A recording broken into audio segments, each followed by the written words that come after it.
Hello, everyone. Today I'm here with Susie DeYoung, founder of the nonprofit organization La Soup. La Soup, crap. Take two. My bad. Yeah. I need to Just start over. Just take two. Yeah, okay. Do you know generally what La Soup does? Yeah, I've been there before. Yep. Okay, just check. You can even refer to the video wall behind you Okay. when you say La Soup. First all school wide service project. Yep. Okay. Take three.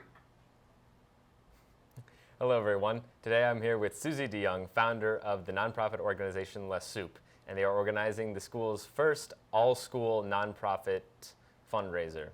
So, Susie, what is the history of La Soup, and why did you start it? I am the founder of La Soup. I started this 4 years ago this year. We started this to try to bridge the gap between the amount of food that's hitting the landfill and the amount of hungry kids that we have currently living in food insecure homes in Cincinnati. So this project came to be because we wanted to do something big and very important for Earth Day as an Earth Day celebration.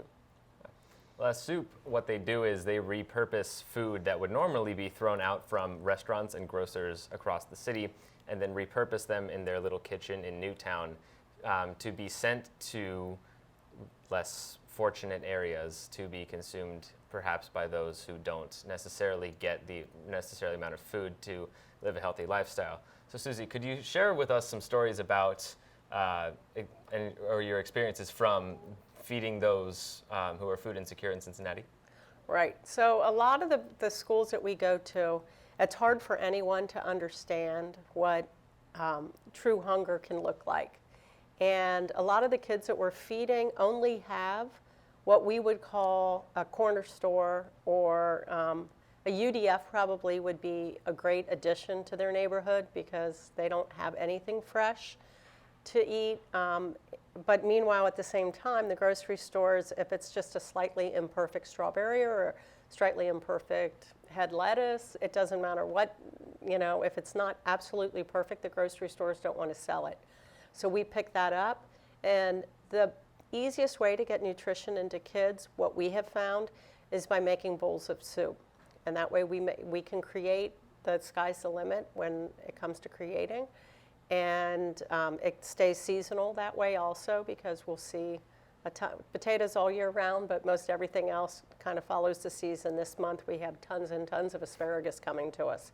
So we take that, we make the soups, and then we freeze them and bring them down to kids living in food insecure homes. And we're in 47 partnering agencies. The story that I like to tell people that really got me and what got me involved to begin with was a Facebook post by a teacher at Euler, and Euler is in Lower Price Hill.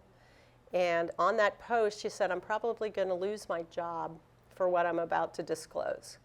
And it was a Monday after a snow in November. So it happened in November.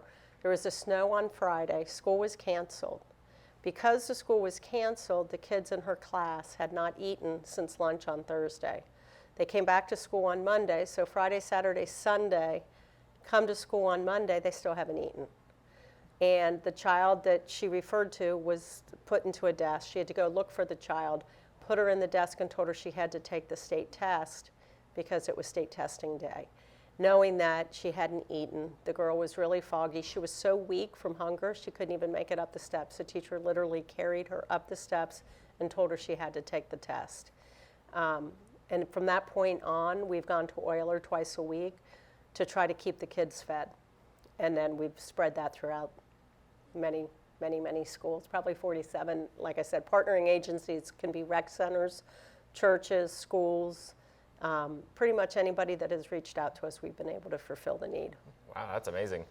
What could you tell us about this event at Indian Hill High School that makes it so special? We've never tried to do anything to this magnitude. I would say that what we're trying to do is being done throughout the country with tons and tons of professional help, and it's called Feed the 5,000. And last night when I was looking through some notes, I thought, well, golly, we're doing more than Feed the 5,000 because a quart of soup will really be feeding at least 2, if not 3 people. So we're really shooting to feed 10,000 to 15,000 people. It's a lot of coordinating efforts. We have a lot of volunteer chefs coming in. We have Matt Dugan's coming in from Cleveland, who runs the Vitamix up in Cleveland. He's going to come down with Team Vitamix and help out the kids and teach them, just basic knife skills. But it'll also give your school and all the kids that are participating, which is the whole school, which is awesome, a chance to really see the quality of the food that's hitting the landfill, and hopefully make you question the way that we question, why is this happening, and what can you do? Like, this is what I do for a living. I'm a cook. But what can other people do to stop the bleed that keeps going to the landfill, and trying to think of different ways to get it to people in need? That's interesting. And what exactly will the students be doing on the Thursday and Friday? Well, hopefully they're not going to cut their fingers off. That's what we're hoping for. But they're going to be slicing, dicing. Our team is going to be roasting and steaming a lot of the vegetables.